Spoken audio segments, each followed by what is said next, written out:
নমস্কার, ভেজিটেরিয়ান ডিলাইটে সকল বন্ধুদের আরও একবার স্বাগত জানিয়ে আজ আমি একটি সুন্দর রেসিপি আপনাদের সঙ্গে শেয়ার করব।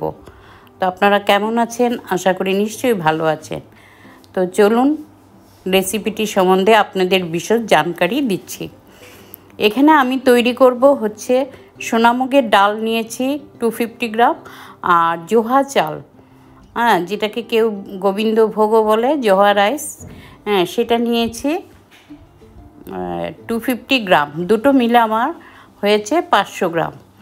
এইটা ভালো করে একটু ধুয়ে পরিষ্কার করে আমি জল ঝারিয়ে রেখে দিয়েছি। তারপর নিয়েছি এখানে সাদা তেল। তেলটা একটু গরম হওয়ার পর শুকনো লঙ্কা, তেজপাতা আর শাহি জিরে দিয়েছি হাফ টিস্পুন। দিয়ে এখানে কিছু আমি একটু কাজু আর কিশমিশটা ভাজা করিনি, কাজু তুলে রেখেছি, ভেজে তুলে রেখেছি।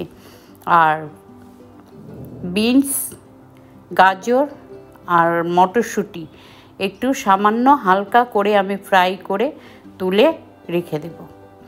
রেখে দেওয়ার পরে আমি খুব বেশি ভাজা করব না, সামান্য একটু হালকা। তো এটা এখন উঠিয়ে নেব। নিয়ে তারপর এখানে আমি দিয়ে দেব প্রায় ভরে 2 চামচ পরিমাণের ঘিটা দিয়ে ঘিটা যখন মেল্ট হয়ে যাবে তখন একটা শুকনো লঙ্কা, তেজপাতা, গোটা গরম মশলা আর শাহি জিরে দেব হাফ টিস্পুন। দিয়ে এটাকে ভালো করে একটু নাড়াচাড়া করব। যখন ফোড়নটার থেকে একটা সুন্দর গন্ধ বেরিয়ে আসবে তখন আমি একসঙ্গে ধুয়ে রাখা চাল এবং ডালটাকে একসঙ্গে দিয়ে দিব। দিয়ে প্রয়োজন মতো নুন, হাফ টিস্পুন দিয়ে দেব হলুদ, আর কাশ্মীরি লঙ্কার গুঁড়ো দিব, সামান্য একটু গরম মশলার গুঁড়ো আর জিরের গুঁড়ো দিব। দিয়ে এটাকে ভালো করে নাড়াচাড়া করব।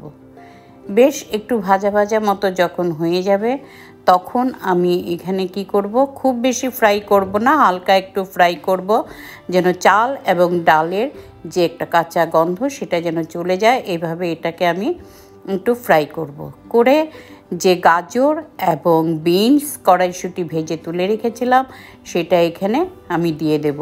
আর সঙ্গে কিশমিশ, কাজু সেগুলো দিয়ে দেব। দিয়ে আবার সব মশলা চালের সঙ্গে সব আরও ভালো করে সুন্দর করে আমি একটু কী করব, নাড়তে থাকবো। যখন দেখব ভালো বেশ মতো ফ্রাই হয়ে গেছে তখন, যেহেতু আমি 2 গ্লাস চাল এবং ডাল মিলিয়ে 2 গ্লাস নিয়েছি, এখানে আমি প্রায় 3.5 গ্লাসের মতো জল ব্যবহার করব। অবশ্যই জলটা গরম জল হতে হবে। 3.5 গ্লাস গরম জল এখানে ব্যবহার করব। প্রথমে 5 থেকে 7 মিনিট হাই ফ্লেমে থাকবে, একটু ভালো করে নেড়ে চেড়ে দেব। তারপর আমি আঁচটাকে একটু লো টু মিডিয়াম করে একটু ঢেকে দেব।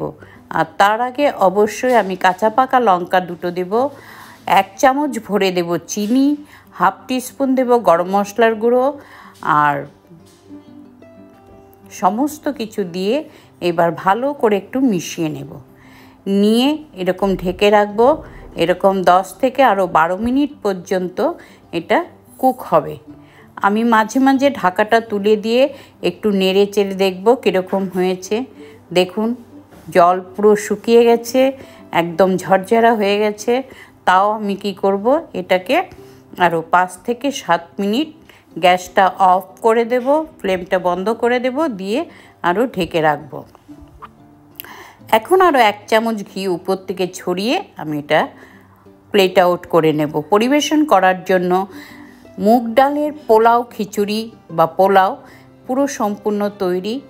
কি সুন্দর হয়েছে দেখুন। ভীষণ, যেহেতু এটা নিরামিষ সেহেতু ভোগের রান্না হিসেবেও আপনারা এটা করতে পারেন। তো ধন্যবাদ বন্ধুরা, আপনারা রান্না করবেন, টেস্ট করবেন, কমেন্ট করে জানাবেন কীরকম হলো। ভালো থাকুন, সুস্থ থাকুন। খুব শিগগিরই দেখা হচ্ছে পরবর্তী রেসিপি বা ভিডিওর সঙ্গে।